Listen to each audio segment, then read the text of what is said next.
Hal Ustaz dan Kak Bris dah dengar. Hai Sadiq tak best Bi. Ustaz dulu Sagi bagi Sadiq dulu. Sagi Ustaz saya terang. Sebab ramai orang dia tanya, sagi saya terang. Bang Gali bro, Waalaikumsalam. Waalaikumsalam. Pada sesiapa yang memberi salam Pius Safwan, Waalaikumsalam.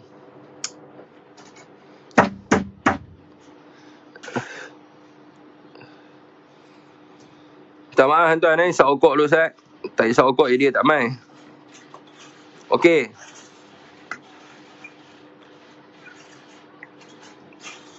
Ya, Leslie. Mazman Man. Okey, dalam kepandaian dia ada kebodohan lah. Tapi saya okey, mukadimah dia saya dengar tadi live dia tuan Jadi saya tak tahulah siapa peguam dia, saya tak tahulah kan. Tapi kalau seorang peguam yang saya rasa peguam pun ada nasihatkan dia lah supaya jangan bercakap apa-apa di media sosial. Lebih baik untuk dia mendiamkan diri ataupun dia atur orang lain untuk tolong cakap bagi diri dia. Dia tak perlu pun cakap sebenarnya. Itu yang pertama je lah yang saya nampak daripada sudut politik tu, dia nampak bodoh sikit. Jadi hari ni, yang viral hari ni di media sosial adalah mula-mula sekali adalah berkenaan dengan duit 250,000 Syed Saddiq tu. Jadi orang pun tertanya-tanya lah pasal saya sendiri pun, orang duk WhatsApp saya tertanya-tanya sebenarnya pasal duit 1.1 juta dengan duit 110,000 yang dia didakwa hari ni tu. Saya tertanya-tanya sebab kita tak pernah baca tentang benda ni sebelum ni. Sebab tidak pernah diviralkan pun berkenaan dengan benda ni sebelum ni. Yang kita dengar adalah berkenaan dengan 250,000 lah. Jadi semalam ada grup mereka buat talk lah kan. Terima kasih lah kepada siapa dia punya tu, apa nama, Abdul Muttalib dengan Bob Khairi sebab jemput saya naik. Sebenarnya saya naik tu sebenarnya saya tak mau naik pun, saya tak mau imbuh pun dalam cerita Syed Saddiq ni. Sebab dia ibarat kalau kita imbuh dalam cerita Syed Saddiq ni macam kita menjatuhkan standard kita sebenarnya. Walaupun dia YB, tapi orang kata apa, saya trigger dengan Datuk Razlan. Bila Datuk Razlan kata berkenaan dengan penawakan terpilih dan sebagainya, saya trigger satu benda. Sebab bagi saya dalam berparti saya juga memperjuangkan daripada sudut rakyat. Jadi bagi saya, kalau kita tengoklah laporan-laporan human rights sebelum ni daripada zaman Kapal Singh sendiri pun. Jadi apa yang kita perjuangkan sebelum ini adalah daripada segi, sekejap tuan okey. Okey, daripada apa yang diperjuang oleh rakyat Malaysia hari ini, daripada dululah, daripada sudut human right ni adalah menjerumus kepada perkara 8 lah. Saya ingat tuan-tuan semua pun rajin dengar kan tentang perkara 8. Semua pihak lah, tak kisahlah kerajaan ke perbankan ke, semua duk sebut perkara 8 ni. Jadi orang mungkin tak tahulah perkara 8 ni apa benda. Perkara 8 ni adalah tentang kesaksamaan daripada segi undang-undang dan juga perlindungan yang sama daripada segi undang-undang lah. Tu bukan ayat dia dalam perlembagaan. Ayat dia adalah setiap orang rakyat Malaysia adalah sama rata di sisi undang-undang dan berhak mendapat perlindungan yang sama rata di sisi undang-undang. Itu adalah daripada sudut perkara 8 lah. Jadi benda ni daripada zaman dulu lagi kita duk sebut tentang sama rata daripada sisi undang-undang ni. Apa maksud sama rata daripada sisi undang-undang ni? Jadi maksud sama rata ni, dia pecahan dia adalah kita tengok daripada sudut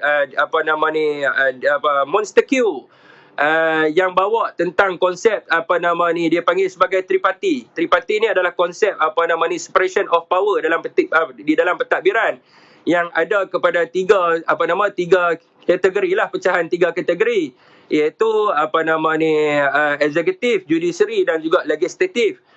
So benda inilah yang nak menjamin daripada tidak berlakunya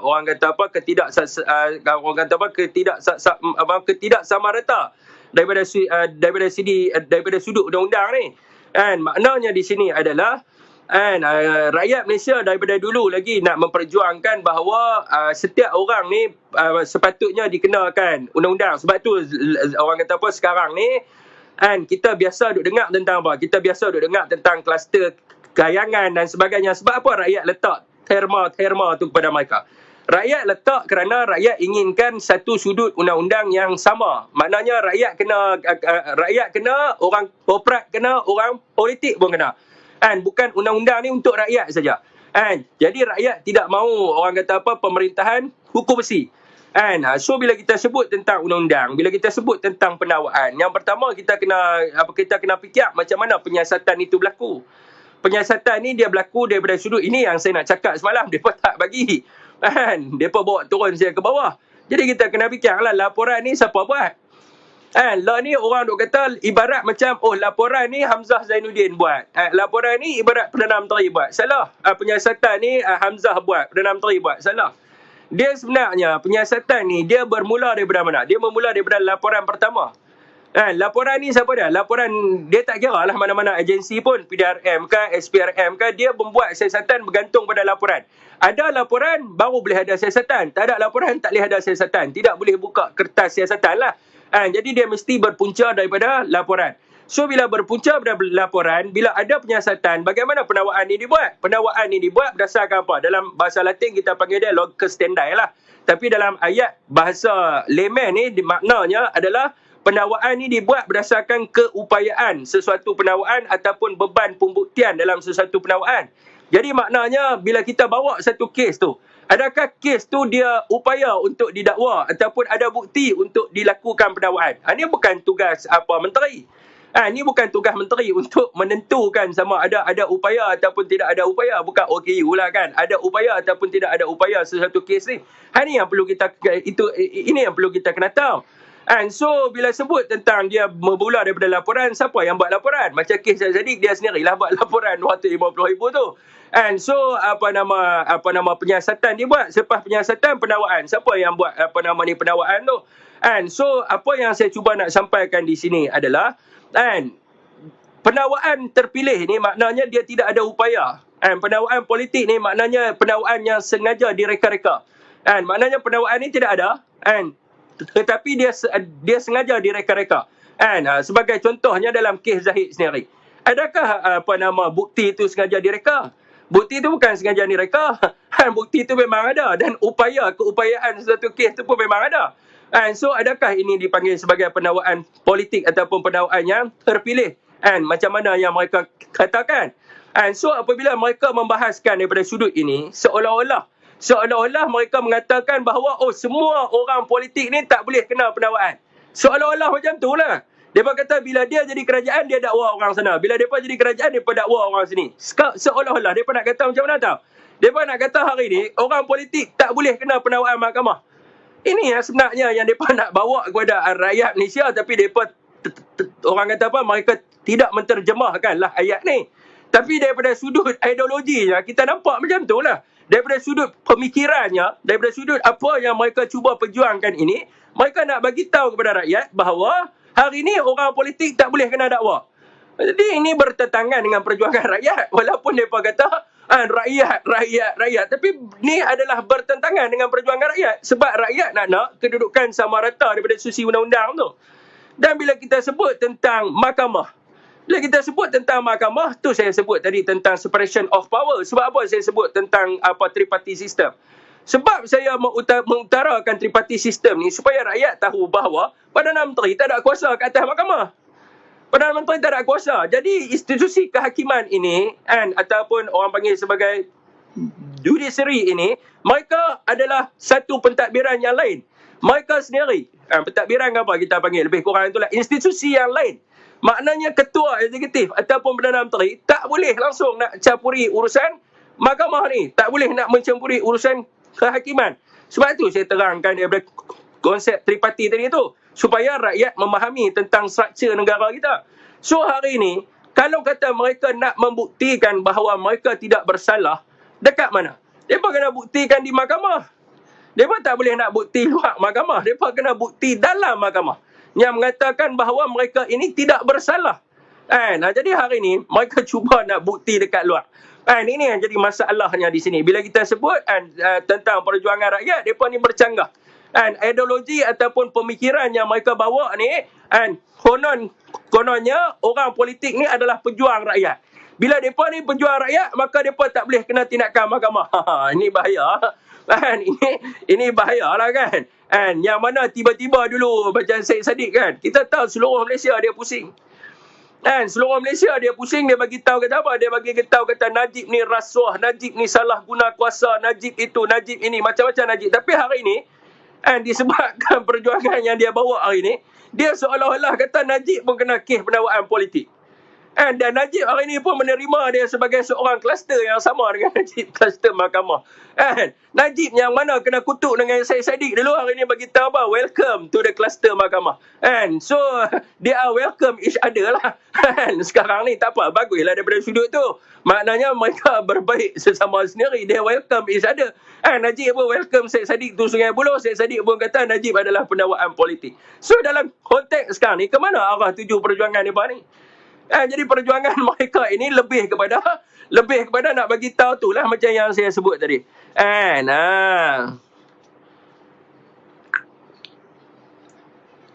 Okey, daripada konsep live yang dia buat malam ni. Pada pandangan saya lah tuan, pada pandangan saya, dia sebenarnya, saya rasa semua peguam pun akan menasihati bahawa tak perlu nak buat live untuk dedahkan maklumat mahkamah. Sebab apa tuan-tuan? Bila kita pergi mahkamah, dia ibarat macam kita berhadapan dengan lawan lah kan. Pihak pendakwaan dan juga pihak peguam bela. Tapi samalah. Kita nak lawan lah, nak tunjuk kita ni betul. Jadi apabila kita bagi peluru kat lawan kita, nampak bodoh tak di situ? Nampak bodoh lah di situ. Hari ni, benda yang dia bentangkan ni, tak sepatutnya dia bentangkan kat dalam Facebook. Sepatutnya, okey, contohlah kes dia ni lah. Saya bagi tahu contohlah yang saya nampak pada kacamata saya lah. Kes dia ni, sekiranya dia ni, selesai kes di mahkamah. Selesai kes di mahkamah, dia just buat press statement, kata, okey, saya lah sekarang ni dah bebas. Nampak sangat kerajaan telah fitnah saya. So, benda ni akan settle lah. Maknanya, dia selesai lah dia punya kes tu. Tapi hari ni, bila dia bawa Spark lah sebagai contoh, apa yang saya nampak hari ni? Sebagai contoh lah tuan-tuan. Tuan-tuan boleh dengar sendiri tadi lah. Daripada segi moral lah. Hari ni dia duk hentam Tan Sri Mulyani macam-macam kan. Dia sebut, dia kata apa? Duit yang dia terima itu, duit dia hanya, dulu kita dengar lah. Mereka duk cerita lah. Hanya geng-geng muda ni duk cerita. Duk bagi tahu kata Syed Saddiq ni sebenarnya anak orang kaya. Dia tak perlu ambil rasuah apa semua. Dia memang ada duit. Mak dia sendiri yang menajar dia punya kerjaya politik dia. Tapi hari ni, Syed Saddiq dedahkan kat seluruh Malaysia, bagi tahu bahawa sebenarnya dia tidak ada duit. Dia cuma ada RM50,000 saja. Tapi yang duk fund dia selama ni adalah Tan Sri Mulyani Yassin, Azmin Ali dan juga Tun Mahathir. Daripada segi moralnya tuan-tuan, orang bagi duit kat dia, dan hari ni dia adalah orang yang paling kuat menghentam tiga-tiga individu ni. Orang bagi duit untuk perjalanan politik dia. Apa yang saya nampak tadi lah, tu yang saya cut terus sebab saya kata merapu lah. Kita ingatkan dia dapat fund daripada mana bila dia sebut kan. Dia kata saya buat collection buat ni. Sedangkan Tan Sri sendiri mai bagi kat saya duit. Azmin sendiri bagi kat saya duit. Tun Mahathir sendiri bagi kat saya duit. Jadi daripada segi moral orang nampak apa? Apa orang nampak? Orang yang angkat hang duduk kepada satu stage tu, hari ni hang hentam orang. Jadi macam mana orang nak percaya kepada hang? Orang takkan percaya kepada hang. Sebab apa? Orang yang seorang negarawan, orang yang besar, dan sebagai hang ni anak muda, orang nampak hang punya talent, orang bagi fund kat hang duit untuk hang berjaya. Bila hang berjaya, hang buat apa? Hang mengkhianati, hang hentam orang yang bagi dekat hang. Orang yang fund kat hang. Dia bukan persoalan daripada sudut fund tu, daripada sudut moral tu. Jadi hari ni kita nampaklah bahawa dia ni adalah seorang yang tidak boleh dipercayai dan seorang yang paling teruk di dunia. Orang bagi kat hang, orang angkat hang naik dan sebagainya. Hari ni dia dedah semua. Dia kata yang bagi kat dia ni. Dan hari ni dia adalah orang yang paling kuat hentam orang yang pernah build dia punya career. Dia sendiri bagi tahu, dia kata dia tidak ada duit. Nak buat orang kata apa? Nak buat orang kata apa pilihan raya di Muar pun dia tidak ada duit. Dia cuma keluar duit dia RM50,000 dan sebagainya. So orang bagi kat dia duit. Orang bagi kat dia. Orang-orang yang bagi kat dia, orang-orang yang dia hina sekarang ni. Yang dia hina gila-gila punya. Bukan sikit punya hina. Dia hina gila-gila punya hari ni. Yang dia panggil sebagai pengkhianat. Yang dia panggil macam-macam lah. Dan bila dia dapat kuasa, dia cuba buat satu parti yang baru. Itu adalah persoalan yang pertama lah. Persoalan yang kedua hari ni, saya pun pernah di-approach lah oleh mereka ni daripada muda dan sebagainya. Dan saya pernah juga bertanya soalan. Bila sebut tentang parti politik ni, dia bukan sekadar sebuah perjuangan saja. Sebab you nak dapat power dengan rank dalam politik ni, you must have money. You tak ada duit, you tak boleh pergi. Sebab apa saya kata you tak ada duit, you tak boleh pergi? Saya ambil contoh. Kalau saya hari ni saya buat parti. Saya buat parti hari ni dan saya ambil lah saya punya ni lah di setiap bahagian di seluruh negara. Bila kita nak pi dalam pilihan raya, tuan-tuan, saya nak beritahu. Yang pertama sekali, kita kena fikir duit untuk penamaan calon. RM10,000 lah. Wang untuk orang kata apa, penamaan tu. Dan belanja dalam pilihan raya. Perbelanjaan semasa pilihan raya. Kalau tak silap saya, di dalam akta pilihan raya, orang kata apa, perbelanjaan RM200,000. Kalau tak silap saya lah, minta maaf. Kalau silap, tuan-tuan, boleh rujuk balik. RM200,000. Untuk satu parlimen dan juga DUN. Bila kata dia bertanding parlimen, automatik dia mesti bertanding DUN. Sebagai contohlah, sekarang ni ada 556 DUN. Dan juga ada 222 parlimen. So dekat mana dia nak ambil duit? Dekat mana dia nak ambil duit? Ini soalan yang saya tanya kepada orang-orang muda. Saya tanya, hampa duk suruh orang buka bahagian sana, ni apa nama, adun sana, adun sini. Orang yang tidak berfikiran panjang, dia akan fikir, okey tak apalah, aku buka. Syed Saddiq bagi kat aku duit untuk bantuan. Untuk bantuan kebajikan tak apa, dia boleh bagi RM1,000. RM1,000 pun boleh beli banyak mana. Sebagai contohnya, bantuan makanan, orang kata apa, plastik. Orang kata apa, plastik tu mungkin dalam apa RM30 je. Kalau dia beli banyak mungkin RM20. So RM30. So kalau RM3,000 dah berapa banyak yang dia boleh bagi dah. Tu RM3,000, tuan-tuan. Dia boleh spend duit dia RM3,000 untuk bagi dan sebagainya. Tapi bila sebut tentang pilihan raya, pilihan raya ni dia melibatkan ratusan juta. Dia melibatkan puluhan juta. Bukannya sikit-sikit punya duit. Adakah Syed Saddiq ada kemampuan? Dan mereka duk kata apa? Mereka duk beritahu, bro, jangan risau bro. Syed Saddiq ni duit banyak. Dia bukan orang biasa-biasa. Dia keturunan dia dah memang orang yang senang. Selama ni, mereka duk bagi tahu macam tu lah. Dan hari ni Syed Saddiq mendedahkan bahawa dia punya karier dia sendiri pun dia ditaja oleh Tan Sri Muhyiddin Yassin dengan Tun Mahathir. So, kalau diri dia sendiri pun dia ditaja oleh orang, macam mana dia nak menaja semua orang ni? Macam mana dia nak menaja semua budak-budak muda ni yang duk gila-gila sekarang ni kat dalam apa medsos, yang duk gila-gila kat dalam clubhouse duk bagi tahu kata depa nak tanding sana, depa nak tanding sini. Macam mana Syed Saddiq nak keluar duit bagi kat depa? Syed Saddiq tidak ada duit. Sebab tu dia akan jadi macam mana tahu? Syed Saddiq sengaja untuk mendapatkan pengaruh semata-mata untuk demand dengan parti mana-mana. So dia hanya mendapatkan pengaruh sajalah, orang sokong dia. Dia ibarat macam mana tahu? Ibarat macam semangat 46 Tunku Razali dengan Tun Mahathir lah. Apabila Tun Razali menubuhkan orang kata apa, semangat 46, hanya sekadar apa? Hanya sekadar nak menunjukkan pengaruh dia. Nak bagi tahu kata dia kuat, dan akhirnya dia berunding dengan Tun Mahathir untuk masuk semula ke dalam UMNO. So apa yang berlaku pada orang-orang yang kat bawah dia ni? Orang-orang dia ni semua habis macam tu lah kan. Habis macam tu sajalah. Tu macam tu juga dengan muda. Saya nampak muda ni, dan dengan live Syed Saddiq hari ni, jelas saya nampak ideologi Syed Saddiq ni, dia hanya nak membina kekuatan untuk dia tunjuk, bukan nak bagi mereka ni semua jadi macam dia. Dah. Dia hanya nak demand dengan parti lain-lain, supaya dia dapat tempat. Sebab dia tahu bahawa dia ni memang akan lost lah, sebab orang dah tolak dia. Sebab mungkin dengan sifat dia sendiri, orang bagi duit, orang bawa hang punya career, orang buat hang punya fundraising dan sebagainya, lepas tu hang tikam orang kat belakang, mungkin orang tak mau dekat dia. So dia terpaksa tunjukkan dia punya pengaruh dia. Bila dia tunjukkan dia punya pengaruh, so orang akan ambil dia lagi. Ataupun dia mungkin ada demand lagi lah untuk dia duduk kat tempat-tempat mana-mana dia nak pergi. Mungkin dia nak pergi dengan DAP ke, PKR ke, itu adalah it's up to dia punya, orang kata apa, dia punya perancangan dia lah. So hari ni rakyat nampak lah. Rakyat nampak hari ni muda ni hanya sekadar setakat tu je lah. Hanya sekadar nak membantu Syed Saddiq untuk mengekalkan kuasa dengan jawatan dia.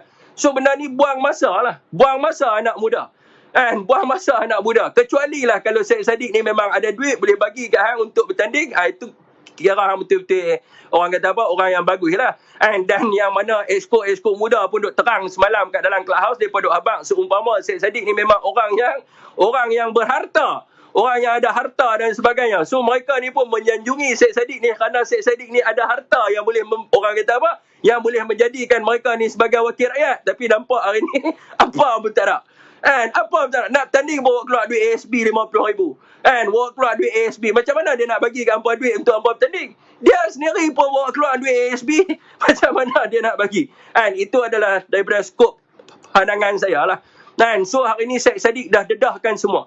Kan, daripada segi kedudukan kewangan dia, kan, daripada segi moral dia sendiri, dia dah dedahkan semua. So hari ni, sebab tu kita kata tuan, bila jadi pemimpin ni, kan, ataupun bila jadi seorang yang YB ni, dia kena zip mulut. Macam Wan Mat Faizal tu saya setuju lah. Macam Datuk Wan sendiri pun saya setuju. Sebab dia orang ni jenis orang yang zip mulut.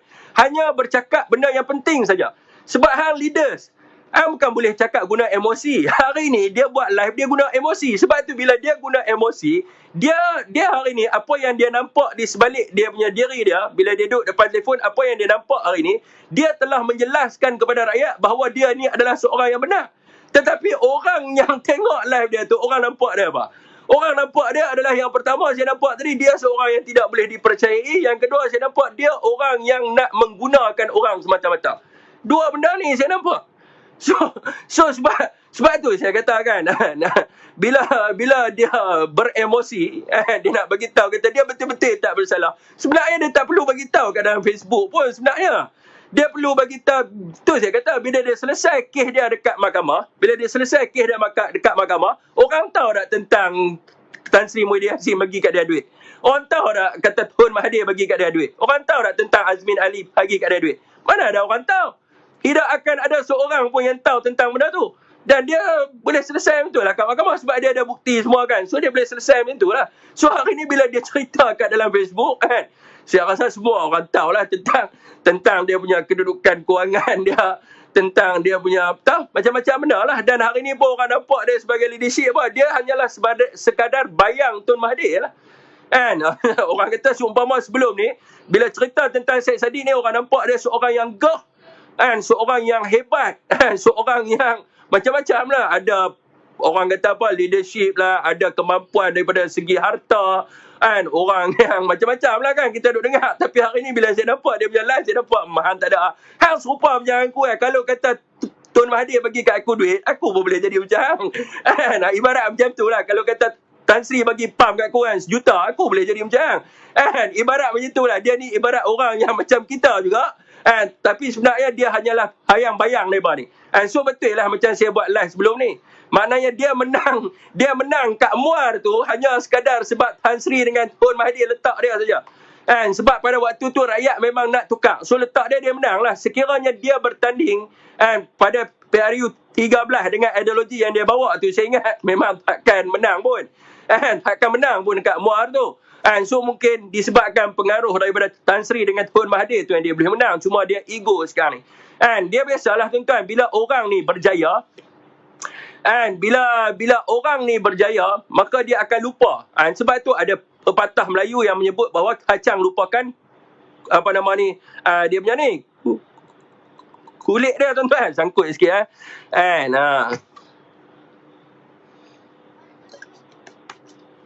sebab tu ada macam tu. So bila dia dah senang, tu dia lupa semua benda. So hari ni benda tu lah moral of the story kita nampak. Apa yang saya nampak adalah tu lah, beza langit dan bumi hang bawah sikit daripada Ismail. Tapi kalau dia terang tadi, saya tak tahu lah, mungkin orang-orang muda nampak macam dia hebat lagi lah. Tapi kalau siapa dengar live dia tadi, saya tak tahu lah. Hampa boleh pergi dengar lah live dia, mungkin dia akan delete ke apa. Hampa boleh pergi dengar sendiri. Dia cerita daripada A sampai Z. Dia ibarat dia cerita macam mana dia boleh berjaya. So hampa boleh nilai sendirilah. Saya sebagai orang muda ni, sekiranya dia main ada budak-budak dia main nak suruh saya masuk muda, benda ni lah saya akan gunakan. Saya akan kata, weh, hang nak suruh aku masuk, Syed Saddiq sendiri menang bertanding di Muar pun, Tan Sri Muhyiddin Yassin letak duit kat dia. Mahathir letak duit dekat dia. Azmin Ali letak duit kat dia. Sebab tu dia boleh bertanding. Lah dia buat parti, orang semua tak ada letak duit kat dia. Dia bergaduh dengan semua. Dia bergaduh dengan Tun Mahathir, dia bergaduh dengan Tan Sri Muhyiddin, dia bergaduh dengan Azmin, dia bergaduh. So macam mana dia nak dapat duit?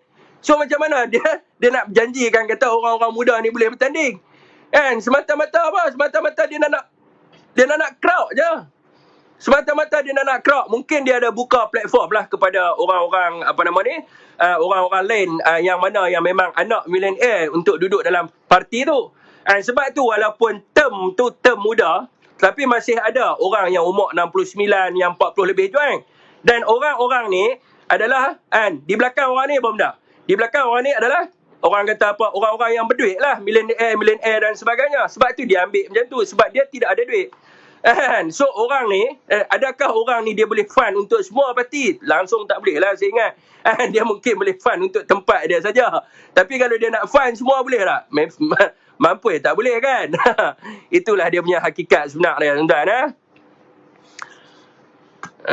Waalaikumsalam. Dan saya pun memberi salam.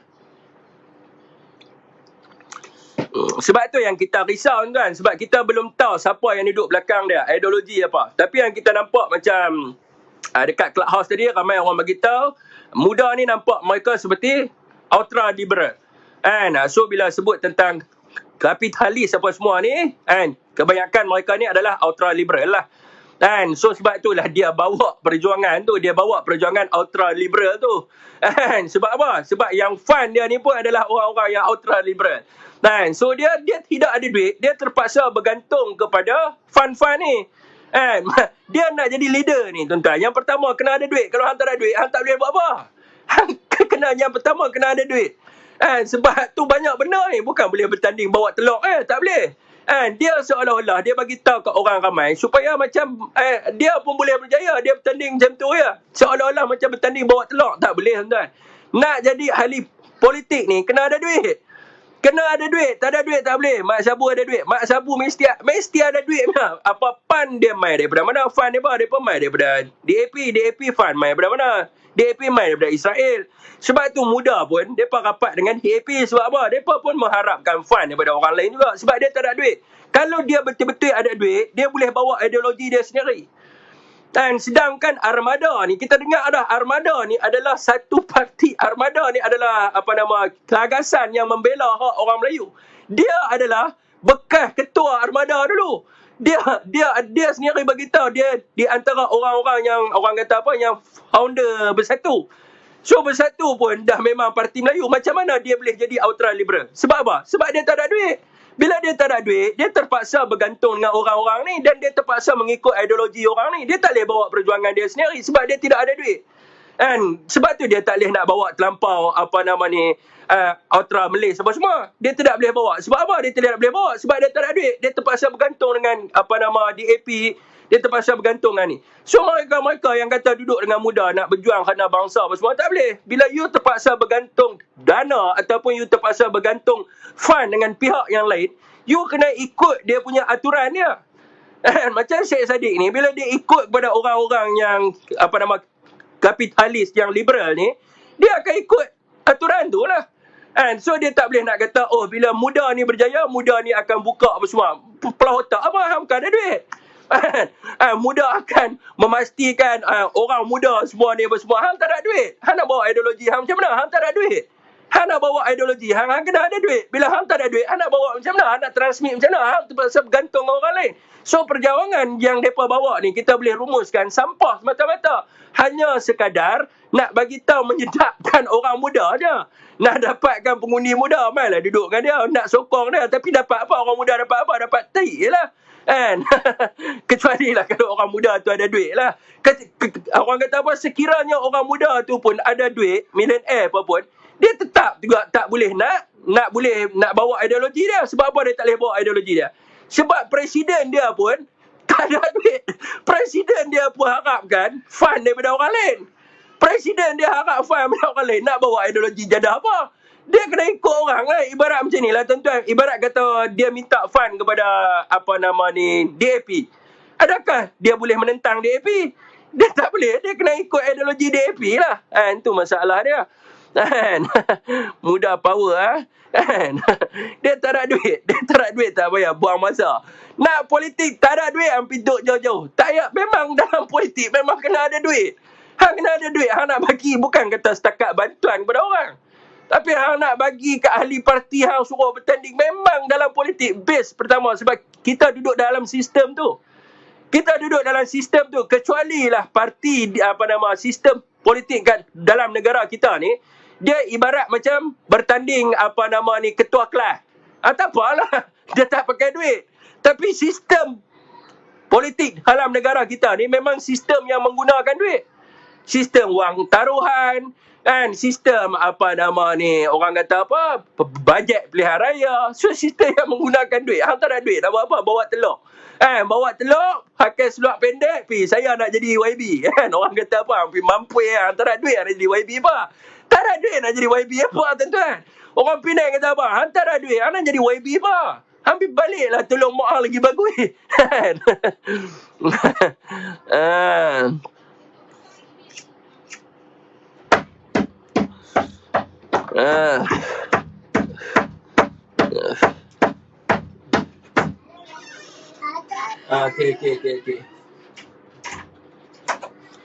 Okey, dan kesan dia apa, tuan? Kesan dia, sekiranya lah mereka berjaya, saya sambung sikit, tuan.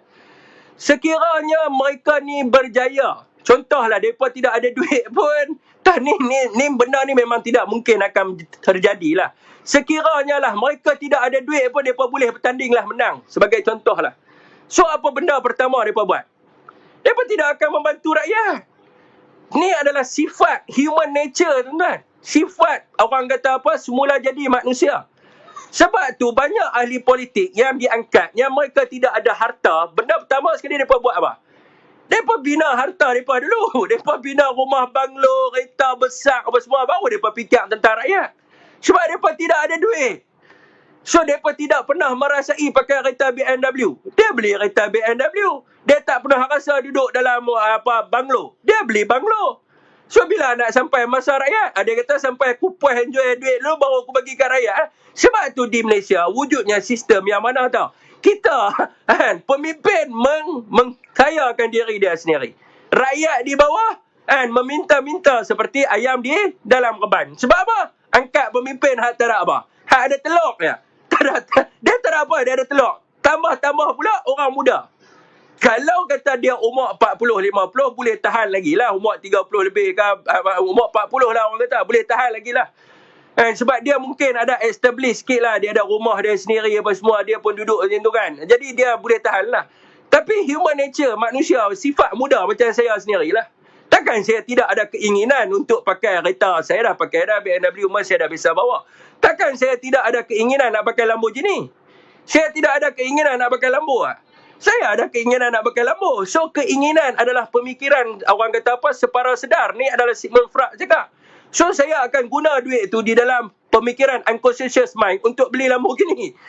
So, rakyat dapat apa? Rakyat dapat asal Lamborghini. Ya, saya bawa Lamborghini. Sebab ini adalah sifat semula jadi manusia. Macam tu juga dengan mereka ni. Mereka masuk, mereka kata ya perjuangan rakyat. Tapi dalam politik ni, kita kena tahu satu benda. Politik is about power and rank. Kuasa dengan jawatan. Bila dia dapat kuasa, dia ada duit, dia cekau kat dia dulu. Dia sekau dulu. Lepas tu baru dia nak agih sikit-sikit lah kepada rakyat. Sebab tu kena cari pemimpin yang ada duit. Ni pemimpin apa tak nak, tinggal telur yang pemimpin. Tapi saya sedih lah dia buat live tadi.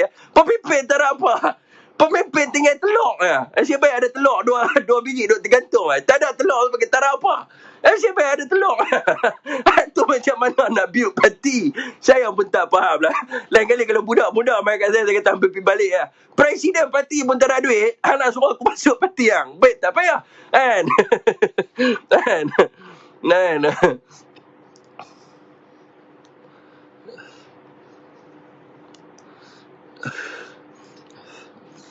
Okey, tuan.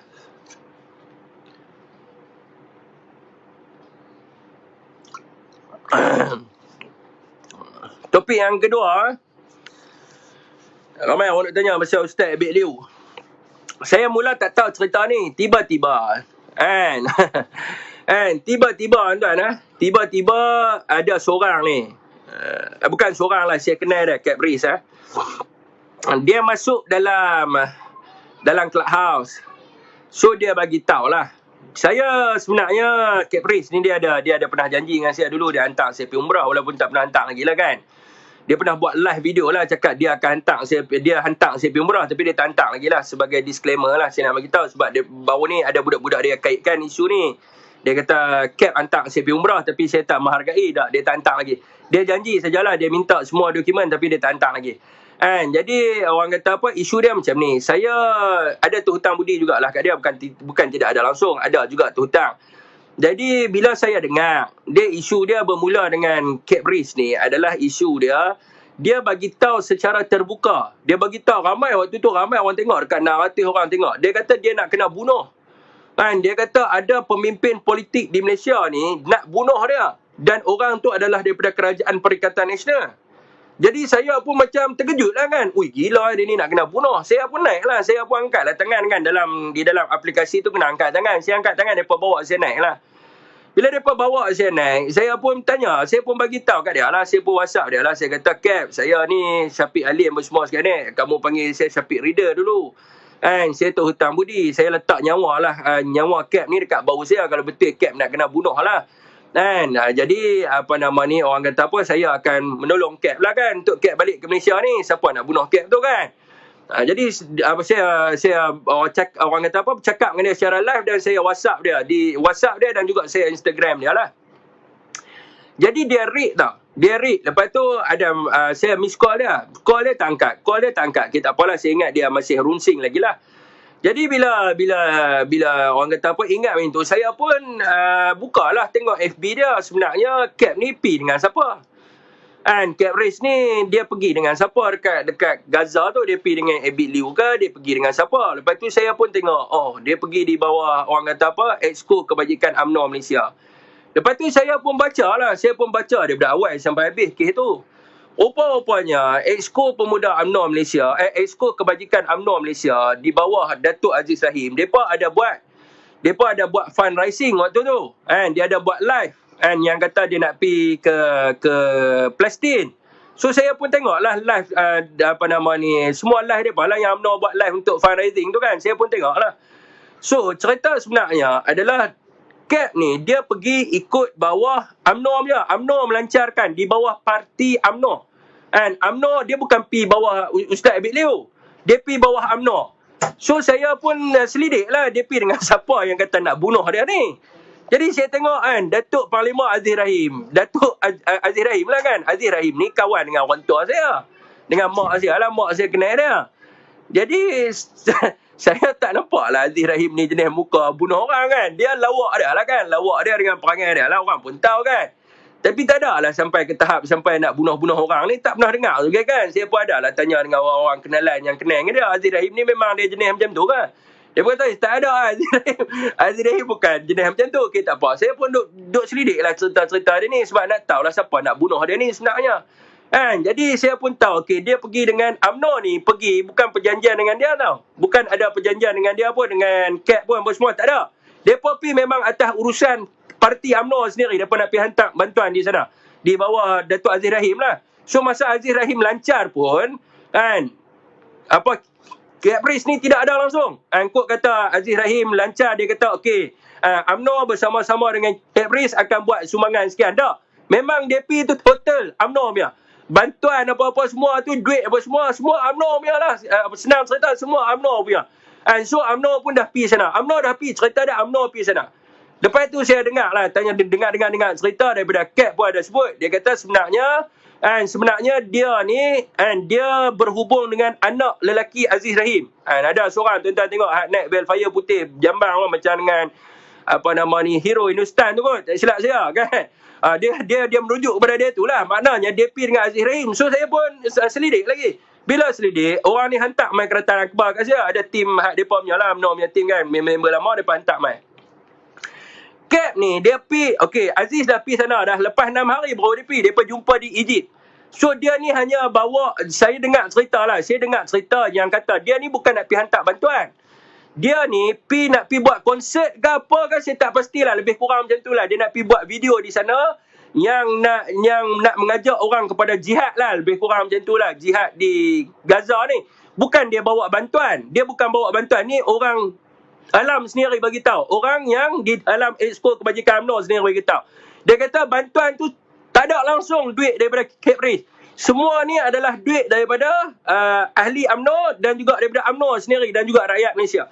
So tidak ada duit langsung yang mengatakan duit CAP bagi untuk bantuan ni, tak ada. So CAP Mai ni dia just ambil gambar serah bantuan yang memang bantuan tu daripada UMNO sendiri. Ni orang UMNO bagi tahu lah. So orang di sana bagi tahu depa ni dia ni orang kata apa, dia nak buat style ni lah, jihad apa, video live ke konsert ke apa, saya tak pastilah. Itu nanti mungkin grup UMNO balik hangpa boleh pergi tanya dengan dia. Setakat itulah yang saya tahu. Lepas tu yang dia kait dengan Ustaz Abid Liu ni, saya yang pada peringkat awal ni tak masuk yang saya tulis artikel tu, tak termasuk yang Ustaz Abid Liu cerita ni. Sebab Cap Race dia sebut sendiri. Dia sebut dalam live dia kata bahawa Ustaz Abid Liu dia dilindungi oleh kerabat diraja.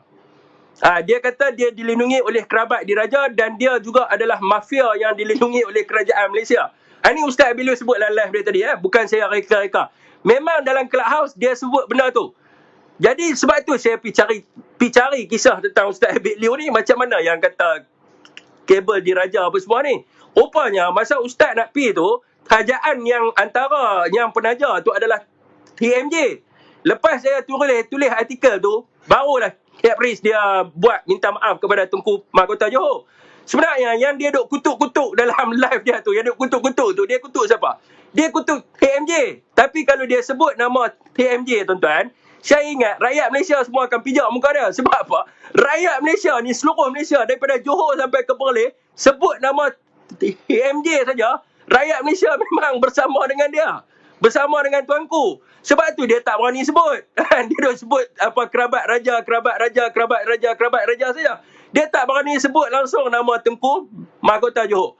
So bila saya duduk siasat, saya kata haram jadah betul. Tu start saya tak duduk belah dia dah. Sebab saya tahu kata dia duduk hina TMJ. Cuma dia tak sebut. So bila dia duduk dengan tim-tim yang PKR apa semua ni kat dalam Clubhouse, mereka ni memang duduk hina Sultan. So bila mereka ni duduk hina, dia pun duk kata adalah kerabat raja ni, tapi dia tak mau sebut. Dia tak mau sebut. Tapi bila orang tahu kata dia sebenarnya duk menghina TMJ, itu yang orang marah tu. Sebab Ustaz Abid dia pi antara penyumbang dia tu adalah Tengku Mahkota Johor. Antara penyumbang yang bawa bantuan tu adalah yang hantar bantuan kepada Ustaz Abid ni adalah Tengku Mahkota Johor. Ada kat dalam Kereta Akhbar ada sebut. Ustaz Abid pun berterima kasih kepada Tengku Mahkota Johor atas sumbangan. Ada Kereta Akhbar itulah yang saya baca. So Ustaz Abid ni dia pergi melalui apa? Dia pergi duit dia sendiri, tuan-tuan. Dia mohon, dia bukan libat dengan parti politik apa pun. Semua ni ada lapor kat dalam akhbar. Ustaz Abid minta kelulusan daripada kerajaan Malaysia untuk hantar bantuan pergi ke Gaza. Dan Ustaz Abid juga minta kelulusan daripada kerajaan Mesir untuk masuk ke Gaza. So dia pergi sendiri. Dia bukan pergi atas tiket daripada parti politik ke, UMNO ke apa ke, ada. Dia pergi memang dia sendiri. Macam Cap Race berbeza. Cap Race dia pergi ikut UMNO. Dia memang pergi ikut tiket UMNO. Benda ni dia tak mau sebut. Dia kata ibarat macam dia duk cerita kat orang ibarat macam dia bawa bantuan. Tak, dia tak bawa apa pun. Dia pergi dengan UMNO punya group.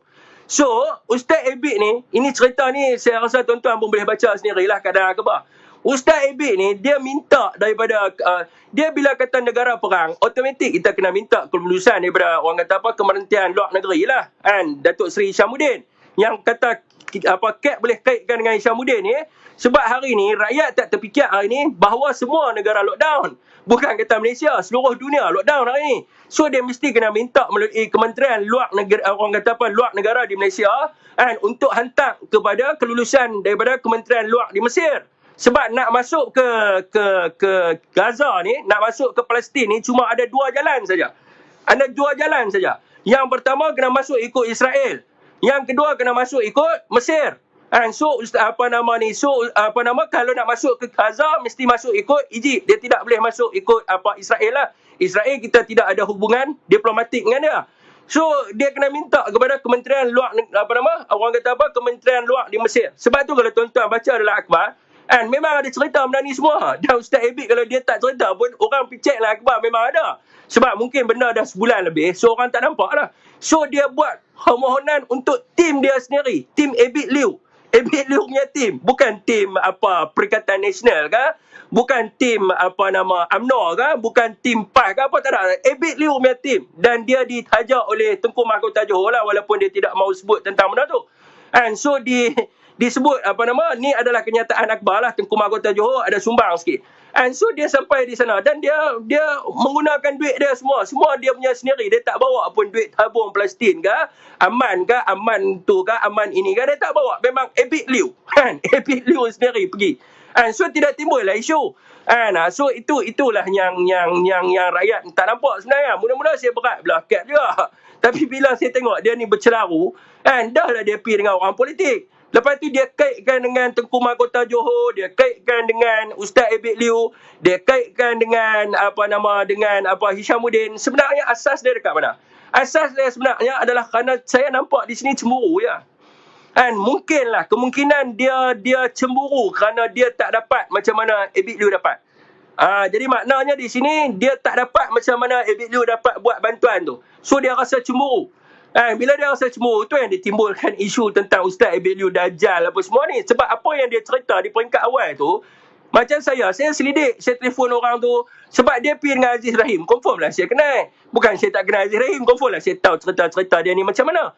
So orang kata apa dekat sini, bila dia tak dapat macam mana yang Abid Liu buat tu, so dia rasa tak puas hati. Dan dia sendiri meninggalkan kumpulan dia. Ibarat macam mana tuan-tuan? Ibarat macam ni. Tuan-tuan pergi buat umrah. Tuan-tuan pergi buat umrah, ada dua kumpulan. Macam saya ikut mungkin kumpulan Ustaz Abdullah Khairi sebagai contoh. Rakan FB saya mungkin ikut Ustaz Azhar Idrus sebagai contoh. Lepas tu bila kita jumpa di Madinah, hak mana ikut Ustaz Azhar Idrus ni, mana ikut Syafiq Alif. Meninggalkan kumpulan. Boleh lah macam tu? Tak boleh lah. Sebab Ustaz Abid Liu dia pergi rombongan dia. So yang Malaun Sintok ni dia pergi dengan rombongan Aziz Rahim. Lepas tu dia nak keluar pada rombongan. Dan sehingga hari ini dia meninggalkan rombongan. Tak silap saya, rombongan dia dah balik dah. Dia duduk di sana lagi pun tak tahu sebab apa dia duduk di sana. Dia nak buat apa pun tak tahu. Dia nak pergi perang ke apa pun tak tahu. So dia punya orang kata conclusionnya di sini, tidak ada point pun untuk mereka nak mengatakan kepada Ustaz Abid Liu macam-macam. Tidak ada point pun. Sebab dia memang ikut kepada proses undang-undang. Sebab tu Cap sendiri pun masa dia masuk dalam clubhouse, dia babit habis. Dia tiba-tiba boleh Kementerian Kesihatan Malaysia. Orang di bawah ni duk dengar macam pelik dah. Apa Cap Riz tiba-tiba cerita tentang Kementerian Kesihatan Malaysia? Sampai Abid Liu dapat jumpa dengan arwah ayah dia, dapat orang kata mengebumikan arwah ayah dia pun dipertikaikan. Dia bagi tahu apa tahu? Dia kata dia dipertikaikan, dia bersama rakyat. Dia kata macam mana Abid boleh menguburi ayah dia sedangkan orang lain tak boleh. Saya pun rasa macam dia ni biar betul dia ni kan. Sampai kes tu pun dia libat habis semua orang. Tapi isunya di sini adalah macam saya kata lah, sebelum ni pun saya dah bagi tahu kat dalam clubhouse. Isu dia di sini, nak pergi ke Gaza ni, nak pergi ikut rombongan mana? Dia ada dua. Nak pergi berjihad, hampir bawa AK-47. Ikutlah orang kata grup-grup fisabilillah. Hampir perang di sana. Grup yang kedua adalah NGO. NGO, orang politik dan orang perseorangan. Dah bila kata hampir dengan orang politik, lepas tu hang kata Abid Liu ni yang ikut orang politik. Sedangkan pada hakikat, pada faktanya, yang pergi ikut orang politik ni adalah Cap. Dia pergi ikut UMNO. Abid Liu tak ada kena-mengena. Perikatan Nasional tak hantar pun bantuan kat Gaza. Yang pergi ni adalah Abid Liu. Abid Liu. Mungkin Hishamuddin ada bagi sikit kan? Tak tahulah sebab dia ada nama dia di situ. Tu tak tahu nak kata lah kan. So tu adalah dia punya kapasiti dia sendiri lah. Kalau dia ada sumber sikit. Dia tahu kata Ustaz Abid adalah rombongan pertama nak pergi. Dia nak bagi duit. Itu ikut suka dia lah. Tu hak dia lah. Tapi yang kita tahu, yang pergi ni Ustaz Abid Liu dia bawa dia punya sendiri. So itulah yang kita kata. Kalau kita pergi ikut rombongan orang tu, kita ikutlah orang tu punya rombongan macam mana. Topi nasi ni kalau jumpa anggur memang kena tabur bodoh mangkal tak ada otak. Tapi yang bestnya dia duk hina raja tu tak boleh belah. Saya duk tengok kerabat raja mana Malaun ni duk sebut. Saya pun duk cari tuan-tuan kan. Aku ni dah lah tak sub raja. Saya ni orang panggil saya ni sebagai apa tau? Mereka panggil saya sebagai pentaksub raja. Orang di AP kan PKR yang anti raja ni, yang anti monark. Kalau sebut nama Hafiz Halim, Mereka bagi tahu apa? Pentaksub Raja-Raja Melayu. So bila dah saya dapat gelaran tu Pentaksub Raja, bila saya dengar dia hina, saya rasa macam babi dia ni. Dan ramai juga orang yang masuk dalam live saya sebelum ni, dia hina Raja. Time tu juga saya maki dia. Jadi cuma mungkin kat itu saya malas nak maki lah, sebab Clubhouse ni dia banyak pada orang profesional apa semua kan. So bila saya nak maki tu, saya fikir lagi orang record ke apa, masalah pula kan. So saya malas nak maki dia. So saya pun selidik lah kan. Rupa-rupanya dia kata kat TMJ, tuan-tuan bayangkan, sekiranya daripada peringkat awal, orang tahu yang mengatakan Caprice ni mengata kepada Tengku Mahkota Johor, apa orang akan buat? Satu Malaysia sila hari bulan akan tutup dia ramai-ramai. Sebab apa? Tengku Mahkota Johor ni, daripada Perlis sampai ke Johor, sebut nama dia, ni, orang kata apa? Meramah bulu rumah habis semua ni. Raja yang dekat dengan rakyat. Kalau Caprice sebut yang kata yang dia hina selama ini adalah Tengku Mahkota Johor, yang dia panggil Dajjal tu Tengku Mahkota Johor, sila hari bulan dia balik main Malaysia, orang pijak dia mampu dekat airport tu. Sila hari bulan. Sebab tu dia tak berani sebut. Tapi sebenarnya dia cari masalah dengan Tengku Mahkota Johor. Yang dia buat lambang mata satu Dajjal yang dia kata kerabat diraja tu siapa dia? Tengku Mahkota Johor. Berani dia balik main. Sebab tu dia minta maaf. Kalau dia tak minta maaf, saya ingat, dia balik main sampai di airport, orang pijak dia dekat airport juga orang pijak. Sebab Tengku Mahkota Johor jangan main-main. Saya beritahu lah. Orang lain yang nak kata tak apa. Hang kata dekat TMJ daripada Perlis pergi sampai Johor, orang akan turun ramai-ramai pergi pijak. Itu masalah dia tuan. Wallahualam. Betul ke Tengku Mahkota Johor dakwah dia? Wallahualam. Saya rasa Tengku Mahkota Johor pun ambil pot pasal dia ni. Tak ambil pot pasal dia ni kan.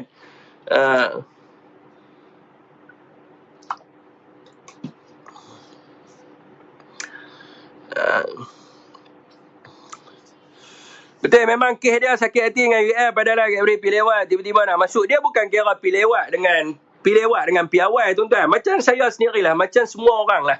Sekiranya tuan-tuan dah buat perancangan dengan kumpulan tuan-tuan tu, saya kata bila pergi umrah lah, saya ambil senang umrah lah. Dah buat dah nak lantik seorang ni pergi. Sebagai contoh Ustaz Abid Liu. Dia dah bawa dia punya kumpulan dia 10 orang. So dia akan bawa kumpulan dia. Hang mai pergi kumpulan mana pun, dia akan tetap juga bawa orang dia. Dia takkan bawa orang lainnya. Sebab dia punya tanggungjawab dia kepada dia punya ahli dia. So bila ada orang ni ahli orang lain. Orang ni main dengan UMNO. Orang ni main dengan UMNO, tiba-tiba nak pergi duduk dengan dia. Kalau saya jadi Ustaz Abid Liu pun saya takkan layan. Buang masa. Walaupun saya kenal dia, sebab dia bukan terlibat daripada awal. Dan dia bukannya orang yang bawa apa-apa. Dia nak buat, saya dengar di sana, mereka bagi tahu lah, ini yang geng-geng exco kebajikan ni, mereka bagi tahu, Cap ni nak pergi buat, dia nak pergi menyanyi di sana, lepas tu dia nak pergi buat talk, jihad, apa semua segala ni. So, mungkin sebab tu orang tak mau, orang deny dia. Sebab apa? Sagi, dia masuk-masuk lah ni dekat Gaza sekarang ni, orang kata apa, Palestin hari ni adalah genjatan senjata. Dan dia ni orang tahu dia pernah hentam orang-orang Israel apa semua. So bila dia masuk, dia pergi sebut jihad, lagi Israel main tembak roket. Tak apa.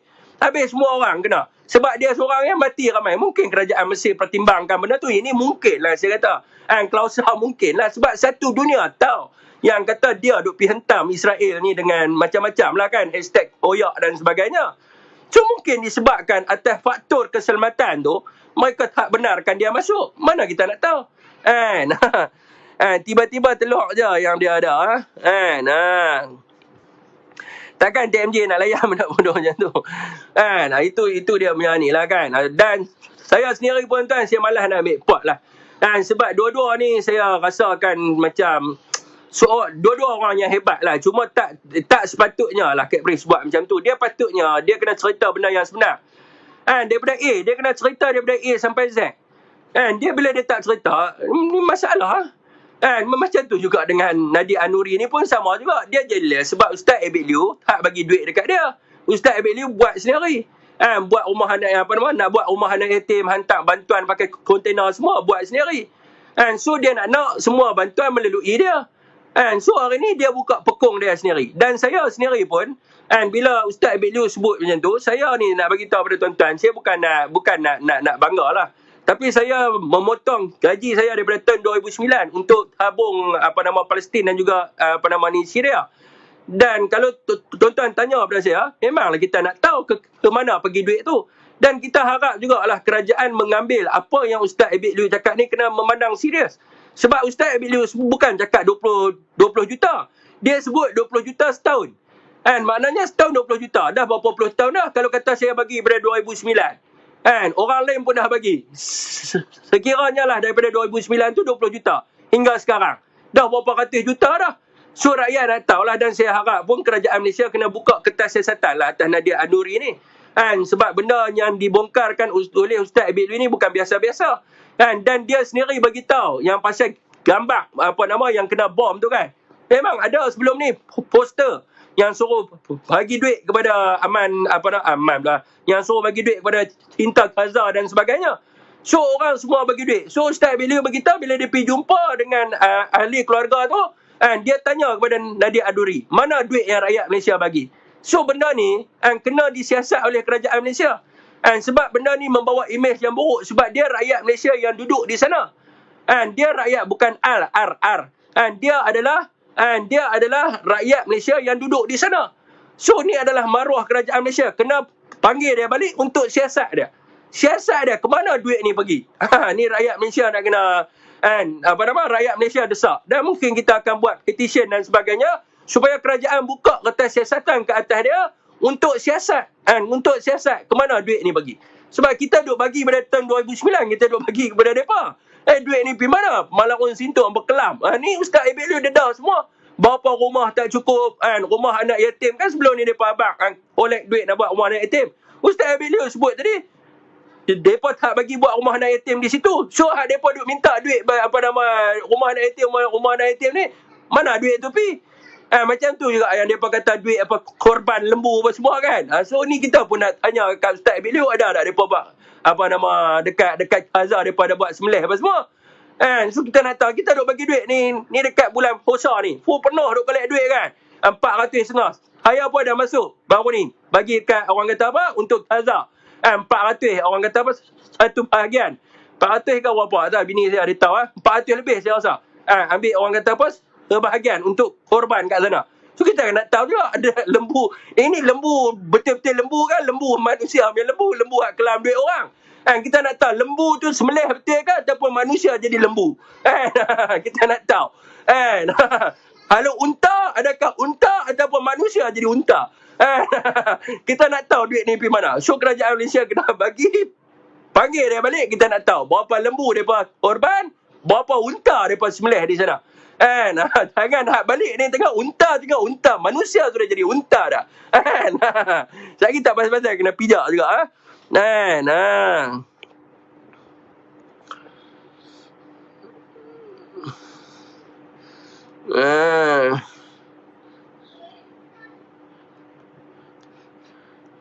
Okey tuan, siapa nak berbisi boleh berbisi ya.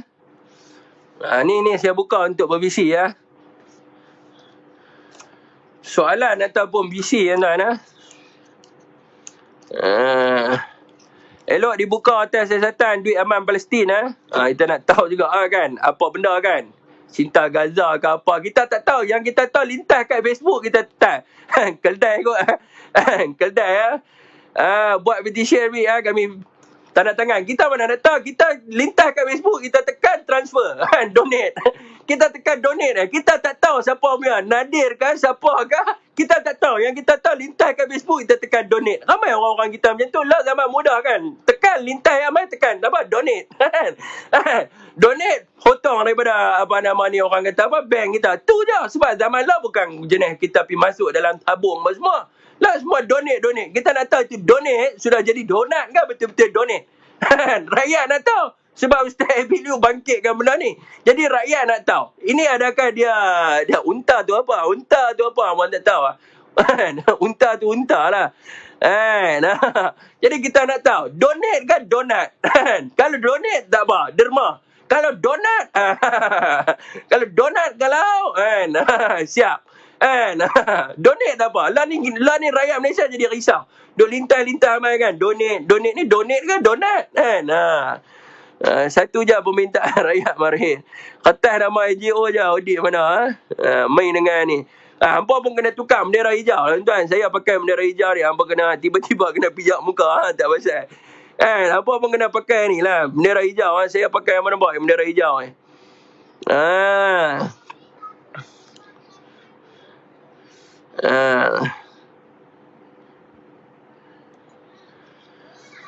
Saya ingat ke orang parti pembangkang je duk hentam saya pakai pasal MH370. Rupanya sama-sama parti pun duk hentam juga. Biasalah tu. Tu kadang-kadang kita kecewa tu sebenarnya. Tapi kita malas nak kata apa lah kan. Kadang kita trooper dalam parti kita pun duk hentam kita juga tu. Kita pun jadi itulah kan. Malas lah nak cakap banyak-banyak. Betul tu kerajaan Malaysia mesti kena siasat adakah duit derma ni perlu audit and Nadir kena jawab dengan jelas. Betul ya. 20 juta mana surat berajar audit. Berkat pemerintahan baru Allah SWT buka semua perkara yang berselindung selama ni ya. Sebab apa hijau ni? Hijau adalah warna kesukaan baginda Rasulullah SAW. Jadi kita kena pakai lah, kita angkat bendera hijau. Depa panas lubang sudah pecah lah. Kita pakai bendera hijau. Warna Islam. Boboy Iskandar, waalaikumsalam daripada Shah Alam. Baru nak masuk live. Okey, terbaik. Kalau nak siasat juga, biarlah siasatan dalaman saja. Tak payah kecoh-kecoh. Nanti dapat kat Israel. Nadir dalam bahaya. Bukan semua benda nak kena dedah, Fik. Dapat kat Israel lah. Israel dapat pun buat member lah, tuan. Israel buat member lah. Sebab sama-sama dengan dia. Israel pun tak buat kerja macam tu. Kena bom kutip macam ustaz kata tadi lah kan. Kena bom kutip derma. Kena bom kutip derma. Tapi orang yang kena bom tu dapat tak derma. Itu yang kita nak tahu tu. Unta berkhadat. Dia yang jadi donat. Duit duk kat Zahid itu ejen Kalniskov apa benda tu. Ada siapa-siapa nampak Maznah tak? Maznah mana pula dah. Bendera hijau tu, Fik, terbaik.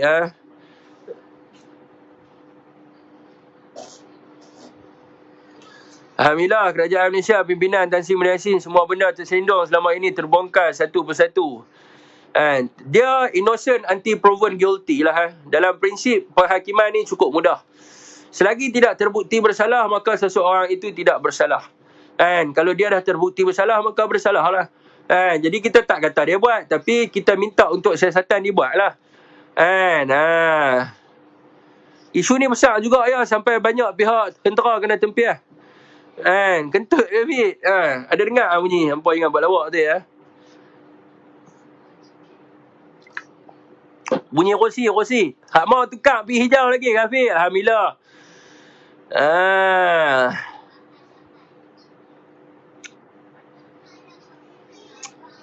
Tak mau tukar pergi hijau InsyaAllah. Apa nama ni, Ketua Penerangan Bersatu pun dah pada hijau. Sama ya, saya duduk dengan Datuk Wan Saiful. Sama lah juga hijau kan. Bekas hijau dia kata. Ada lah juga tempiah kan. Terbaik, Fik. Faham Jawi. Ya, saya faham Jawi. Desak Nadir sampai dapat jawapan. Dia kena bagi jawapan lah. Dia kena jawab lah. Jangan duduk di sana dia tak mau jawab. Tapi hari ni dia diam. Lepas Ustaz orang tahu, lepas Ustaz dedahkan sampai lah dia diam. Tak kata apa. Okay, tuan, ada siapa yang nak berbisi Kalau tak ada siapa nak berbisi, saya nak pergi kat dalam clubhouse dulu Sembang-sembang. Roslan Tahir nak bisi.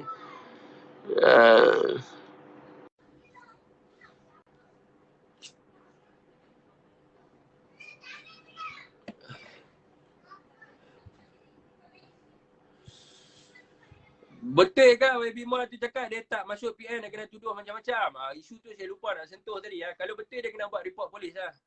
Kalau betul dia kena buat report.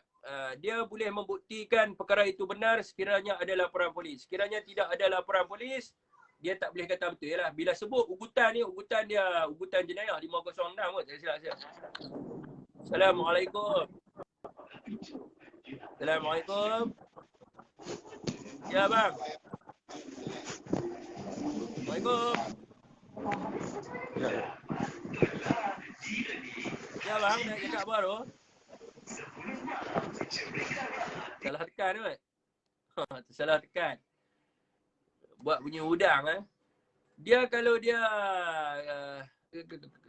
Syed Saddiq kata dia kena ugut ni adalah jenayah kan? Ugutan adalah jenayah. Jadi bila jenayah ni macam mana kita nak percaya sesuatu jenayah itu berlaku? Sesuatu jenayah itu berlaku bila ada laporan, laporan terhadap jenayah tersebut. Mana laporan tu? Kan? Nadir tu hijau kan?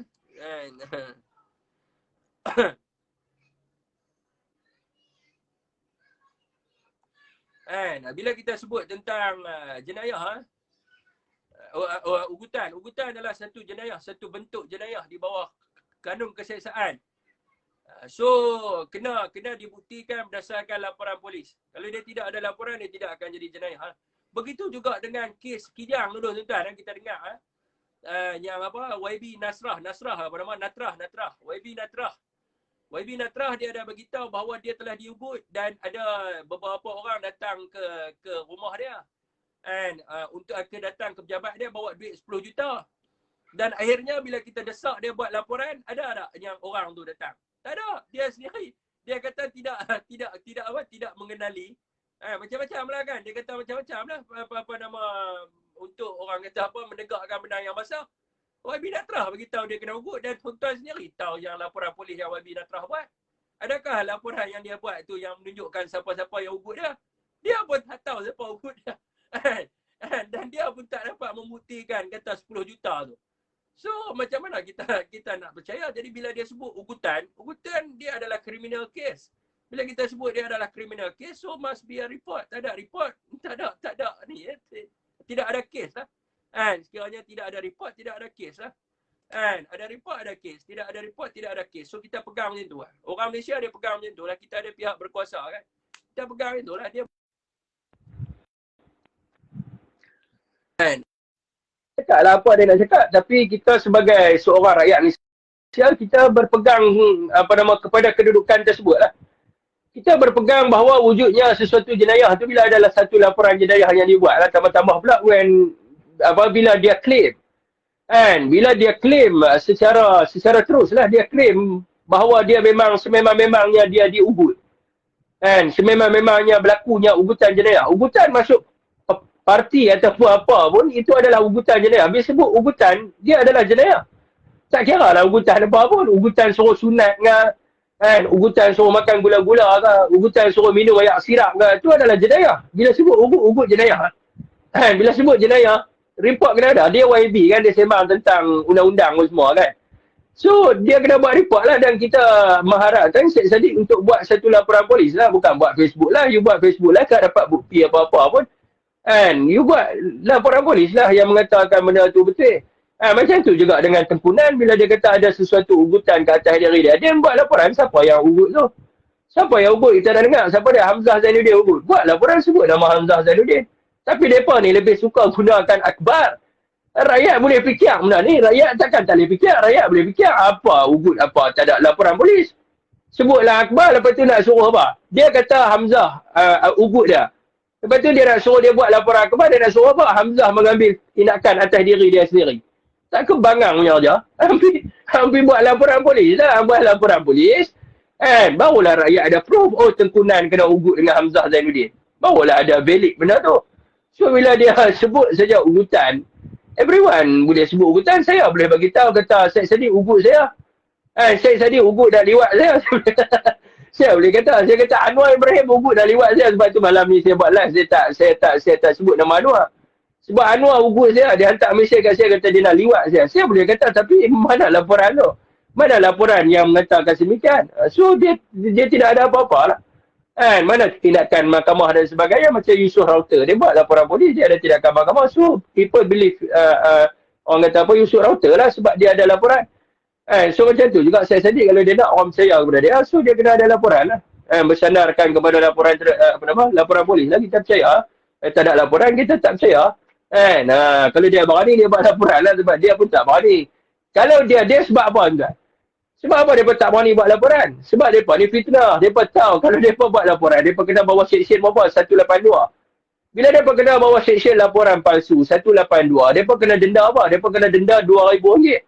So bila mereka kena denda RM2,000, adakah mereka boleh bertanding sebagai ahli parlimen? Mereka tak boleh bertanding sebagai ahli parlimen. Dia orang kata apa? Dia tidak boleh bertanding sebagai ahli parlimen, sebab tu dia tak mau buat report. Kan itu saja sebab dia nak elak kepada apa nama Section 182 tu. Kan so benda orang kata apa benda ni lah yang kita kena tahu. Kan tisu koyak tisu tu pun belum lagi tu. Kan sekiranya orang kata apa umur menang dia kena 182. Bila dia kena 182 laporan palsu dia tak boleh tanding sebagai ahli parlimen. Kan sebab syarat dia jelas kat situ. Kan seseorang yang di penjara 2 tahun ataupun didenda melebihi RM2,000 dia tidak boleh bertanding sebagai ahli parlimen. So sebab tu dia pun takut, dia pun boleh sebut jelah. Kan apa nama tengkunan pun boleh sebut jelah. Kan kata orang ugut adalah jenayah. Kan ugut adalah jenayah. Dan tuduhan tu adalah apabila orang yang menyatakan bahawa dia diugut, dia tidak buat laporan, kan itu adalah kita boleh gelar dia sebagai tuduhan. Orang yang tengoklah, orang yang tengok. Kan maksud saya ugut adalah jenayah tu adalah bagi diri dia. Kan bagi kita yang melihat bila kita lihat dia tidak buat laporan, kita menganggap itu adalah tuduhan yang liar. Kan Fit, tolonglah pergi buat report. Saya pergi buat report atas orang mana boleh. Ugutan kena orang tu sendiri buat report. Kalau saya pergi buat report, orang kata saya gila. Dan dia ada kes yang mana orang tu sendiri kena buat report. Dia report ni dia kena benda tu berlaku kat atas diri dia. Dan sebagai contohnya, macam kita report dengar Esme buat live kutuk apa kerajaan. Dan kita buat report apa semasa saya berada di kediaman saya dengar. Laporan dia mesti berlaku ke atas diri orang tu. Ataupun dia berlaku ke atas anak di bawah jagaan dia. Ataupun orang di bawah jagaan dia. Kan? Sebagai contohnya, pekerja dia hilang, dia boleh pergi buat report lah. Kan? Ataupun anak dia hilang, dia boleh buat report atas wakil anak dia. Dan orang tu dia tak perlu pergi buat report sebab dia dah hilang. Dia nak pergi buat report. Macam mana betul? Kan? Ataupun ibu hilang dan sebagainya. So, melibatkan ugutan. Ugutan adalah kepada orang tu. Sekiranya kita pergi buat report pun, polis akan NFA. Sebab apa? Dia nak daripada orang tu. Orang yang mengatakan bahawa dia diugut, dialah yang kena buat laporan polis, bukan orang lain. Jadi kita desak lah sebab tu. Saya desak Syed Saddiq untuk buat laporan polis. Tu saya ada komen dekat dia punya live tadi. Sekiranya dia betul, dia kena ugut, dia kena buat laporan polis. Dia tidak boleh buat apa nama orang kata apa tuduhan liar ataupun fitnah liar. Okeylah tuan-tuan, saya suara mendadak dari malam ni. Setakat tu saja. Wabillahi taufiq wa hidayah. Wassalamualaikum warahmatullahi wabarakatuh.